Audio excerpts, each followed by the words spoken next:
Mes chers compatriotes, chers amis, c'est un vrai plaisir pour moi d'être ici parmi vous ce soir. Merci d'être venus si nombreux, malgré l'heure un peu complexe. Merci à notre ambassadeur et à toute son équipe pour leur accueil et leur travail. Vous accueillez aujourd'hui mon premier déplacement à l'extérieur de l'Hexagone, en dehors du déplacement que j'ai voulu faire symboliquement, en allant saluer mon collègue Lammer, président du Bundestag, compte tenu des relations que nous devons avoir pour l'évolution européenne entre la France et l'Allemagne. Il est vrai que ce voyage intervient à l'occasion de la rencontre du G8 parlementaire, mais je me réjouis de l'occasion qui m'est donnée d'être aux États-Unis, un pays que nous aimons, pareillement, vous qui avez choisi d'y vivre, et moi qui ai l'occasion régulière de le visiter, après avoir eu le bonheur de le découvrir alors que je n'étais encore qu'un tout jeune parlementaire. Dans la voiture, je racontais à notre ambassadeur, vous avez entendu, j'ai été élu en 81, et à l'époque, vous imaginez ce qu'était la réaction des responsables politiques américains d'avoir cette nouvelle génération. Bon, ils nous prenaient tous pour des gauchistes, soyons clairs. Et du coup, nous avons eu, et j'ai fait partie de ceux qui ont eu la chance extraordinaire d'être invité à de multiples reprises, parce qu'ils nous auscultaient par certains côtés, et du coup, avec cette capacité qu'ont les Américains à ouvrir toutes les portes, ils m'ont fait découvrir 1000 facettes de ce pays, de ses réalités, 1000 facettes qui ont, pour moi, forgé et entretenu cette relation privilégiée que j'ai avec les États-Unis.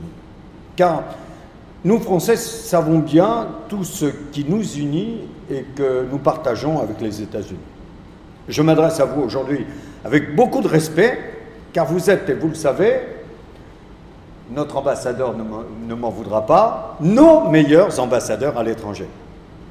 Comme je vous l'ai dit, ce n'est pas et de loin la première fois que je me trouve à Washington, mais aujourd'hui, dans les fonctions qui sont les miennes et à l'occasion de ce voyage, j'ai la chance de pouvoir vous rencontrer et je l'espère de pouvoir vous écouter et échanger avec vous, citoyens engagés que vous êtes.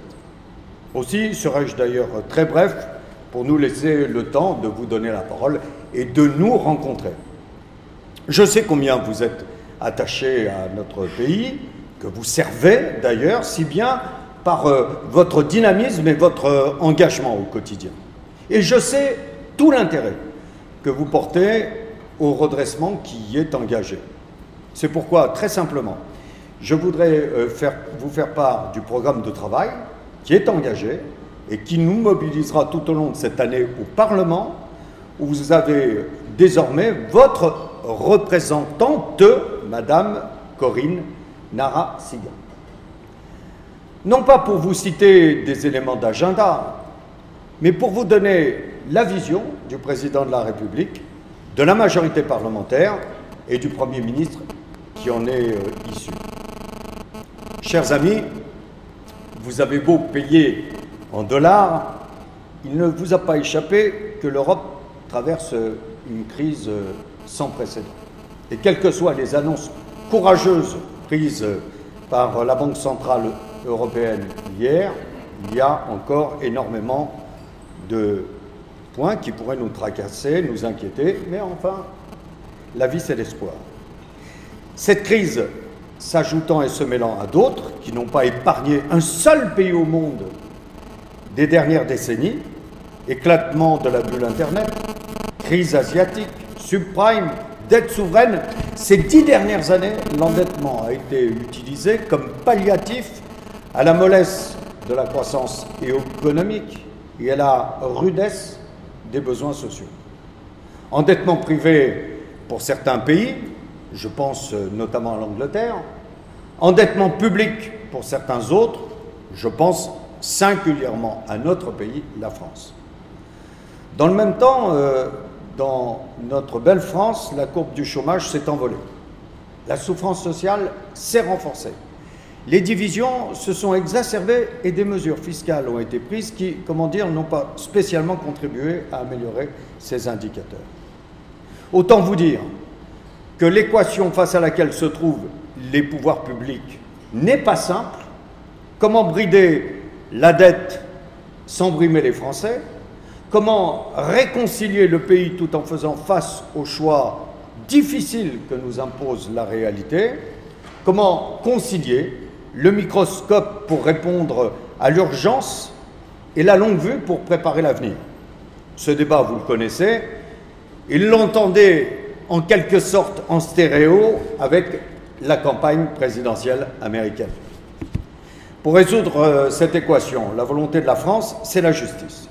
Justice dans le redressement, justice dans l'effort, juste dans la répartition. C'est le sens de la réforme fiscale en cours qui devra déboucher sur un principe à chaque Français de contribuer au redressement à la mesure de ses moyens.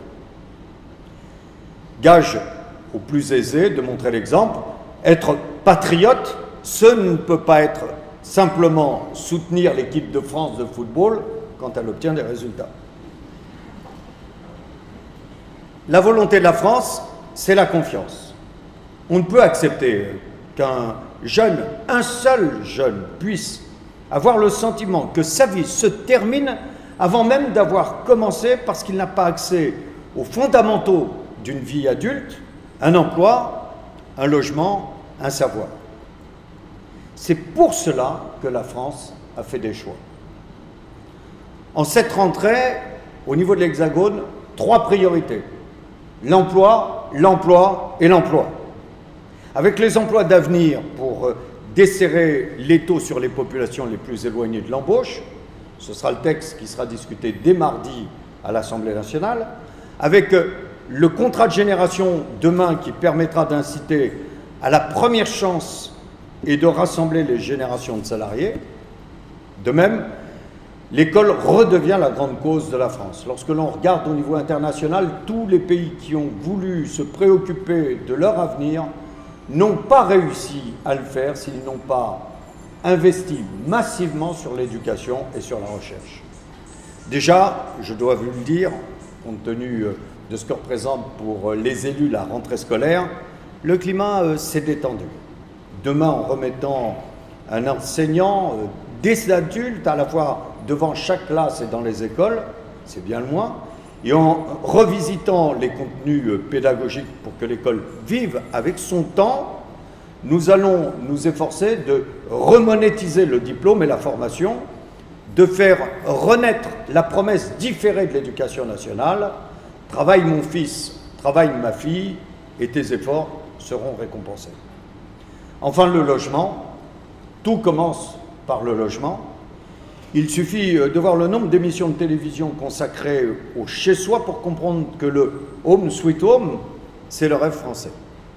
Et d'autant plus que ce logement, non seulement est nécessaire pour s'abriter, mais l'on voit dans toutes les études ce qu'il représente à la fois pour pouvoir trouver un emploi, mais ce qui est beaucoup plus intéressant, et les enseignants ou les pédagogues qui sont dans cette salle aujourd'hui doivent le savoir, lorsque l'on fait des études pour savoir quel est le facteur discriminant de l'échec scolaire, je dois vous dire que si l'on m'avait posé la question, j'aurais répondu l'origine sociale de la famille. Eh bien non, c'est la taille du logement. Une fois que l'on y réfléchit, on peut comprendre ce que représente le coin où l'élève, fille ou garçon, peut se retrouver et faire son travail, mais le voir comme facteur discriminant comme cela est ressorti il y a quelques années dans les études de l'éducation nationale, on voit ce que tout cela peut représenter. Des efforts considérables vont donc être fournis pour construire, construire et construire encore, y compris en renforçant les pénalités attribuées aux élus locaux qui ne veulent pas de logements sociaux chez eux. La volonté de la France, c'est la responsabilité. Je ne suis pas naïf et je connais les idées qui peuvent quelquefois être véhiculées lorsque un gouvernement issu de la gauche prend les rênes de la France. Eh bien, sachez que notre pays a affaire à une nouvelle génération d'élus. Qu'il s'agisse du président de la République, du Premier ministre, du président du Sénat ou de moi-même, président de l'Assemblée nationale, le carré de la République est constitué d'hommes ayant exercé des fonctions d'élu local. On en sort forcément pragmatique. À ce titre, il y a certaines choses que nous savons. Nous savons que tout doit être fait en faveur du développement économique parce que sans lui, rien n'est possible, ni le commerce, ni l'activité, ni l'emploi, ni les impôts. Combien de fois j'explique en tant qu'élu local aux chefs d'entreprise de la Seine-Saint-Denis, puisque l'ambassadeur a évoqué ce territoire d'où je suis issu, je leur dis, écoutez, j'ai besoin que vous gagniez de l'argent. Plus vous en gagnerez, plus je pourrai en prendre. Et c'est vrai, on oublie de le dire, mais pour qu'il y ait impôt, il faut qu'il y ait recettes, il faut qu'il y ait activité économique. Nous savons que la compétitivité est le défi du XXIe siècle et que nous devons faire le pari de la qualité à travers l'intelligence, la recherche et l'innovation.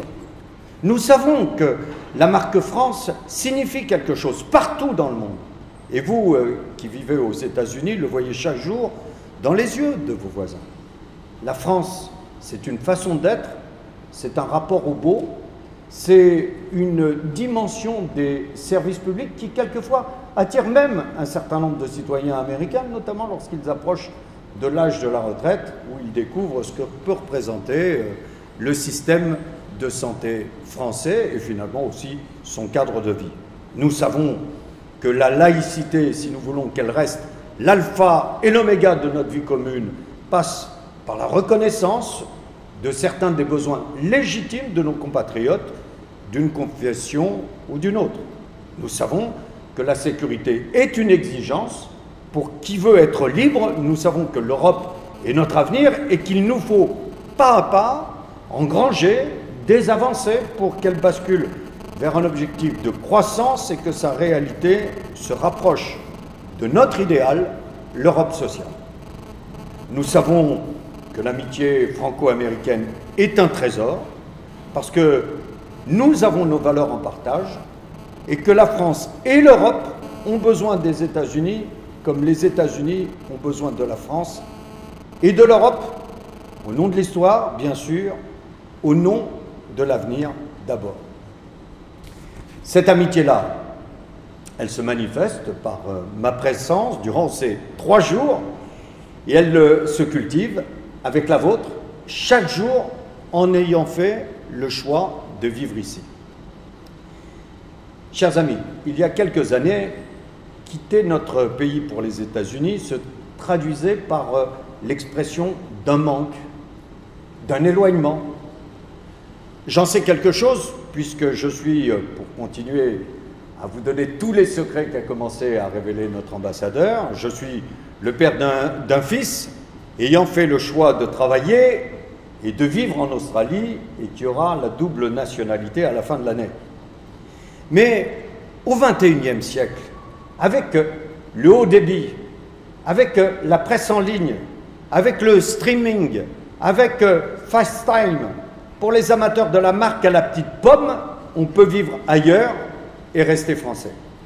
Alors, soyons français, restez français, soyez-en fiers comme nous sommes fiers que vous nous représentiez à l'étranger, avec vos talents, avec votre culture, avec votre mode de vie. Et puisque je parle de mode de vie, à présent, comme on sait le faire en France, à la fin d'un discours, je vais vous rencontrer et buvons ensemble le verre de l'amitié. Vive l'amitié franco-américaine, vive les États-Unis et vive la France.